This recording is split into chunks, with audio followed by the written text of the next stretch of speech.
Buenos, ¿cómo estás? I am Rafael Geronimo Izquierdo y Gutierrez, one of the Spanish military administrator and the Governor General of the Philippines, Cavite specifically, in the year 1871 and 1872. I am known as the administrator who uses the iron fist type of government, and let me share to you the reasons why we have to punish Filipinos in the year 1871 and 1872. With me is my document supporting the alleged threats of these Indios to the Spanish government. It was reported to me by one of the Spanish friars in one of the hometowns in Manila that these rebels are planning to overthrow the Spanish government to install a new hari in the likes of Father Burgos and Zamora. This is the reason why I communicated with our king, which is the King of Spain. I also have here one of the letters that I sent to him. Here. Also, the native clergy entice other participants by giving them charismatic assurance that their fight will not fail because God is with them, coupled with handsome promises of rewards such as employment, wealth, and ranks in the army. The way I see it, these Indios, especially these Filipino priests like Burgos and Zamora, are gullible enough to possess an innate propensity.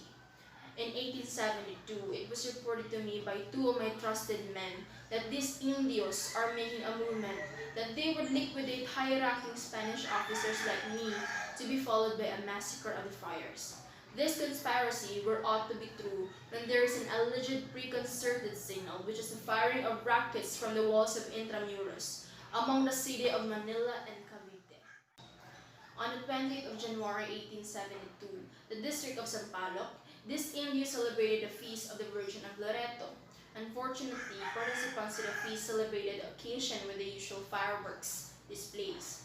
Allegedly, those in Cavite mistook the fireworks as the sign of an attack, and just like what was agreed upon, the 200-man contingent launched an attack, targeting Spanish officers at sight and seized the arsenal. And I have here one of the documents supporting what happened in the year 1872. When this news reached into my office, I then ordered the reinforcement of the Spanish forces in Cavite to quell the revolt. But what happened was that the revolution was easily crushed when the expected reinforcement from Manila did not come ashore. Major instigators, including Sergeant La Madrid, were ambushed and killed at the time, while the Gomborza were tried by a court-martial and were sentenced to die by strangulation, while other patriots were sentenced with life imprisonment at the Marianas Trench. After what happened to the Sergeant La Madrid, I then dismissed the composed artillery and its creation and peninsulares. I ordered one of my men to do that.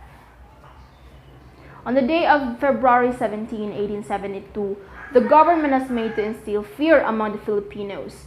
I then ordered that, so that they may never commit such daring act again, and so Mariano Gomez, Jose Burgos, and Jacinto Zamora were executed. This event was tragic, but it served as one of the moving forces that should be instilled to the Filipinos' mind that they are nothing without the Spanish government. And that is all. Thank you.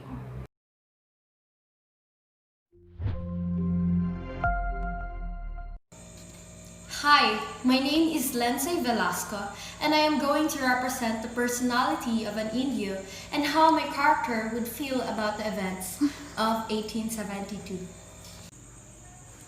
Religion was used to soften our resistance, and at that time, when we, the Indios, were fully colonized, we were to render free labor, provide the colonizers with free food, and to pay various taxes. And failure to pay those taxes resulted in being whipped. We were brainwashed and lost the knowledge of our past, that before the coming of Spain, we were already literate and had our own system of writing. We were hardworking and enterprising. We, the native Filipinos, became third-class citizens in our own land. The first-class citizens were Spaniards who considered themselves belonging to the purity of blood and sees us as uncivilized and fit only for manual labor. The second citizens were Spaniards born in colonies like those born in Mexico and Peru. We were forced by finances not to study high school. Therefore, most of us have been only grade school graduates. This is a way of ensuring that we Indios won't revolt, since Latin American of this time already spoke Spanish and most of them had good education, something that we don't have. Because of that, we are belittled and maltreated and doesn't receive the same treatment as others. The males were told to render forced labor to the community by serving for 60 days a year or sometimes a soldier of rowers on expeditions.